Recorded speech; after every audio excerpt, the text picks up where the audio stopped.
Hello friends, आज के free कुंडली के सेशन में हमने कुशल शाह जी का नंबर लिया है। इन्होंने हमें वडोदरा से कांटेक्ट किया है। यूट्यूब पे इन्होंने कमेंट किया था कुछ महीनों पहले। आप भी कमेंट कर सकते हैं यूट्यूब पर। कुछ महीनों में नंबर आता है, अर्जेंट नहीं होता है। पेशेंस हो वही लोग कमेंट करें, और जिन्हें अर्जेंट हो वो लोग व्हाट्सअप पर फीस पे करके भी कुंडली दिखा सकते हैं। तो चलिए कुशल शाह जी का हम लोग बर्थ चार्ट एनालिसिस स्टार्ट करते हैं।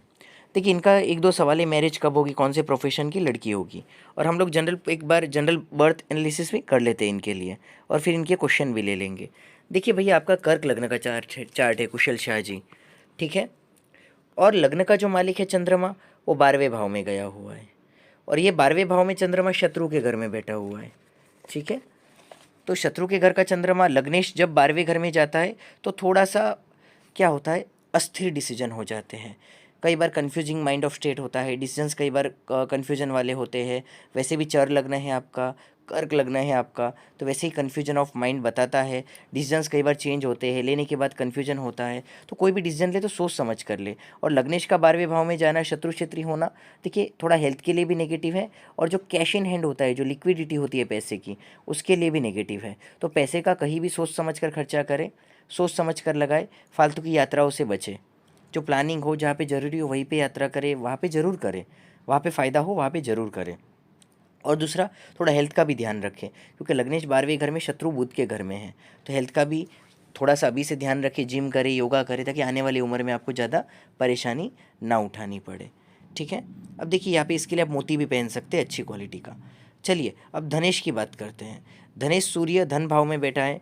ये फाइनेंशियली एक आपको बहुत ही सपोर्ट करने वाला योग है, और उसके साथ 10वें घर का मालिक मंगल साथ में होने से ये कर्क लग्न की कुंडली में राजयोग का काम करता है, क्योंकि धनेश सूर्य और 10वें भाव का मालिक मंगल, यानी व्यापार से ऐसा इंसान अच्छा पैसा कमाता है। लेकिन क्या है, यहाँ पे एक अच्छा योग तो बना, लेकिन साथ में उसको डिस्टर्ब करने वाले योग भी बने हैं। तो यहाँ पे उनके उपाय आपको करने चाहिए। पहले हम उन योगों को समझ लेते हैं कि क्या डिस्टर्ब कर रहा है। देखिए, पहले तो देखिए कि मंगल अस्त का हो गया सूर्य के ज़्यादा नज़दीक होने के कारण। और दूसरी बात क्या है, वहाँ पे शुक्र बाधकेश होके आया।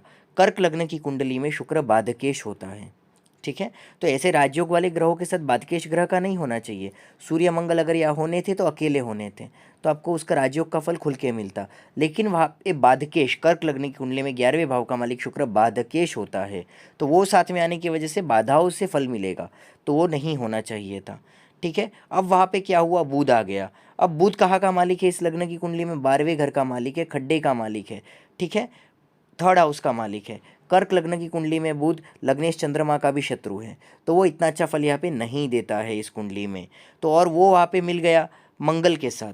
मंगल का दुश्मन है बुध, और मंगल है आपका कर्म का मालिक, व्यापार का मालिक, और कर्मेश के साथ व्ययेश की युति कभी नहीं होनी चाहिए। वो क्या क्या युति हुई, कार्य की हानि। 10वां घर है कार्य, 12वां घर है हानि। हुआ क्या, शत्रु ग्रह है वापिस दोनों, तो करेंगे क्या, कार्य की हानि। जितनी मेहनत करोगे उसके सामने कई बार रिटर्न नहीं मिलेंगे। एन मोमेंट पे क्या होगा, बहुत मेहनत की बाद में पता चला उतनी सफलता नहीं मिली, कहीं लॉस लग गया बिजनेस में, कहीं पे लॉस लगा बिजनेस में, कभी उतार चढ़ाव आए। और मान लो आप ऐसा कुछ कर ही नहीं रहे हो बिजनेस रिस्क वाला, तो जॉब में आप जो मेहनत कर रहे हो आपको उतना क्रेडिट नहीं मिलेगा, जितना जो प्रमोशन डिजर्व करते हो उतना प्रमोशन नहीं मिलेगा, जितना रिस्पेक्ट मिलना चाहिए बदले में जो अच्छे काम कर रहे हो उतना क्रेडिट नहीं मिलेगा, उतना रिस्पेक्ट नहीं मिलेगा। तो इस तरीके से ये मंगल बुध आपको वहाँ पर भी नेगेटिव फल ही दे रहे हैं। दूसरी बात, धनेश सूर्य के साथ यहाँ पे बुध की युति, कुछ लोग बोलेंगे बुधादित्य योग हो गया, अरे वाह बहुत अच्छा है, लेकिन यहाँ पे क्या हो गया, यहाँ पे ये योग नहीं होना चाहिए था सूर्य बुध का योग इस लग्न की कुंडली में, क्योंकि सूर्य पैसे का मालिक है और बुध खर्चे का मालिक है। क्या हुआ, पैसा खर्चा, यानी अनएक्सपेक्टेड खर्चे आके बैठेंगे। जो पैसा कमाओगे अनएक्सपेक्टेड खर्चे हो जाएंगे, बड़े बड़े के बीच में खर्चे आ जाएंगे। कुछ सेविंग करोगे तो कुछ आगे जाके खर्चे आ जाएंगे, बचत कम कर पाओगे। किसी को पैसा दोगे तो पैसा खा जाएंगे, पैसा डूबने के योग बनेंगे।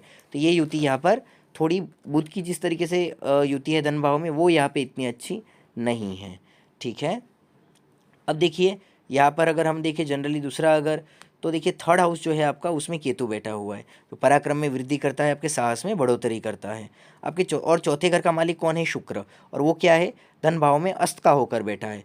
देखिए मकान, वाहन, सुख, ये सब का मालिक होता है शुक्र, और आपकी कुंडली में तो बात केश है। लेकिन अब देखो 3 ग्रह अस्त के हैं यहाँ पर, शुक्र, मंगल और बुध। अब क्या होता है, जब 3 ग्रह अस्त के होते हैं, तो मान लीजिए कि यहाँ पे 9 प्लेयर की क्रिकेट टीम है, उसमें से 3 यानी कि 30% से ज़्यादा 40% प्लेयर क्योंकि आप 10 में से 4 होगा तो 40% होगा, 9 में से 3 हो गया, है ना, 33% समझ लो, 33% यहाँ पे प्लेयर ज़ीरो आउट हो रहे हैं। तो आपको देखिए 33% अगर आपके प्लेयर्स अगर कुछ एक्टिवली अगर आपको सपोर्ट नहीं कर रहे हैं, वो अस्त के हो रहे हैं, तो आपकी लाइफ में क्या होगा, जितने ग्रस्त के होते हैं उतना ही लाइफ में स्ट्रगल बढ़ता है। ठीक है, कैरियर में स्ट्रगल, शुक्र लाभ का भी मालिक है, चतुर्थ भाव का संपत्तियों का भी मालिक है, प्रॉपर्टी में स्ट्रगल, फिर लाभ का मालिक है, इनकम में स्ट्रगल, मेहनत जितना करोगे उसका रिटर्न हमेशा कम मिलेगा। तो और बुध 12वें घर का मालिक है, पर लेकिन क्या है, बुद्धि का भी मालिक है, वो भी अस्त का हो गया, कार्य का भी मालिक अस्त का हो गया। तो इतने तो 3 ग्रस्त के हो ना, अच्छी बात नहीं होती, स्ट्रगल बहुत बढ़ा देते हैं। यहाँ पे क्या होता है, एक अच्छी क्वालिटी का मूंगा रत्न पहनना जरूरी है, एक अच्छी क्वालिटी का मोती पहनना जरूरी है। ठीक है, मूंगा पहनो, मोती पहनो, आपको बहुत मदद करेगा। और एक अच्छी क्वालिटी का पुखराज पहनो। हमारी वेबसाइट पे भी आप कंपेयर कर सकते हो, ओरिजिनल चीज़ें, ओरिजिनल प्राइस, और आपको जहाँ लेना है वहाँ कंपेयर करके आप ले सकते हो, कहीं से भी लो, हमसे लो, आपकी सिटी से ले लो, पर लेके पहनो। दवा आप कहीं से भी लो, आपको फ़ायदा होगा, वो इम्पोर्टेंट नहीं है आप कहाँ से ले रहे हो। ओरिजिनल चीज़ लो, गवर्नमेंट लेबोरेटरी के सर्टिफाइड लो, पूजा पाठ किए हुए स्टोन लो, ताकि वो आपको अच्छे रिजल्ट दे सके। ठीक है, अब देखिए आपके जो 4th हाउस का मालिक है, जैसा मैंने कहा अस्त का है, पर स्थान अच्छा है, पर वो शत्रु क्षेत्रीय है शुक्र, तो कहीं ना कहीं स्ट्रगल दिखाता है यहाँ पे। अब 5वें घर का जो मालिक है मंगल, वो भी अस्त का है। तो देखिए संतान आपकी ऑलरेडी 35 साल की उम्र हो चुकी है। देखिए आपका शुक्र अस्त का है तो शादी में डिले हो रहा है, संतान का मालिक अस्त का है तो संतान में डिले हो रहा है, शादी में लेट हुआ है ना, संतान में डिले हुआ ही है ऑलरेडी। आपकी 35 साल की उम्र हो चुकी है। तो ये सब देखिए अस्त के ग्रह कैसा खेल खेल रहे हैं, शादी में डिले करवा रहे हैं, संतान में डिले करवा रहे हैं, ऑलरेडी 35 हो चुका है ना। तो देखिए सर, ये सब चीज़ें कहीं ना कहीं ये सब इतने सारे स्ट्रगल यहाँ पे पैदा कर ही रही है। और वहाँ पे अष्टमेश शनि भी पंचम भाव में बैठा है। अब शादी होने के बाद भी क्या होता है, संतान में कॉम्प्लिकेशन आते हैं, अगर बेबी आ भी गया तो मिस कैरेज के योग बनते हैं, बच्चा गिरने के योग बनते हैं। तो उस टाइम भी आपको बहुत केयर करना होगा, डॉक्टर से सलाह सही लेना होगा, मंदिर में दुआ करना होगा, जो दुआ प्रार्थना होती है वो सब करने से भगवान की दया से सब अच्छा ही होगा। चिंता करने के लिए, डराने के लिए हम कुछ नहीं बता रहे यहाँ पे, है ना, आपकी सावधानी के लिए बता रहे हैं। तो शादी में भी बहुत ज़्यादा लेट मत करिए, और जो आपको स्टोन बताए पहनिए, शादी में ज़्यादा लेट हो रहा है ईरानी फिरोज़ा भी पहनो, उससे भी बहुत फ़ायदा होगा।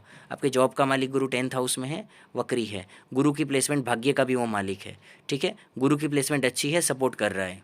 ठीक है, अब देखिए शनि जो है अष्टमेश होकर भी पंचम भाव में गया है, आपके आयुष्य के लिए सपोर्टिव है वो। अष्टमेश होकर जब वो पंचम भाव में जाता है, सपोर्टिव तो है, लेकिन क्या है, शत्रु क्षेत्री है, थोड़ा लॉन्ग टर्म में, बड़ी एज में थोड़ा हेल्थ के इश्यूज़ वगैरह बताता है, पेट के संबंधी हेल्थ का भी आपको ध्यान रखना चाहिए यहाँ पर। भाग्य का मालिक गुरु मैंने बताया, उसकी प्लेसमेंट अच्छी है, गुरु सपोर्ट कर रहा है। ठीक है, व्यापार के मालिक की हमने बात की, मंगल अस्त का है, लाभ के मालिक की बात की, शुक्र अस्त का है, और व्ययेश बुध की भी बात की, तो वो भी अस्त का है। तो यहाँ पे मैंने जो आपको उपाय बताया वो सब आप करिए, इससे आपको काफ़ी फ़ायदा होगा।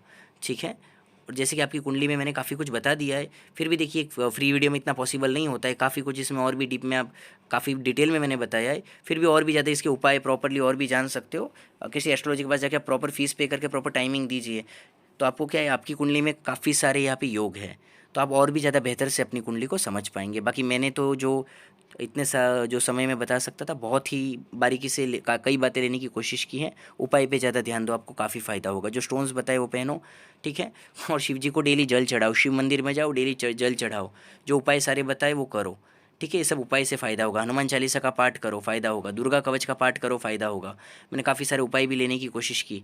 ठीक है, गणपति जी के मंदिर में बुधवार को लड्डू चढ़ा दिया करो। आपके ज़्यादातर जो भी नेगेटिव प्लानट है, सबके मैंने उपाय यहाँ लेने की कोशिश कर ली है। ठीक है सर, चलिए, आप सब लोगों को भी अगर कुंडली दिखानी हो ऐसे ही डिटेल में, यूट्यूब पे कमेंट करिए। कुछ महीने निकल जाते हैं, पेशेंस हो तो ही कमेंट करें। रैंडमली लकी ड्रॉ की तरह नंबर आता है, और जिन्हें अर्जेंट हो वो लोग हमें फ़ीस पे करके भी दिखा सकते हैं। ऐसे इंटरेस्टिंग वीडियोज़ के लिए चैनल को लाइक शेयर सब्सक्राइब करिए। धन्यवाद।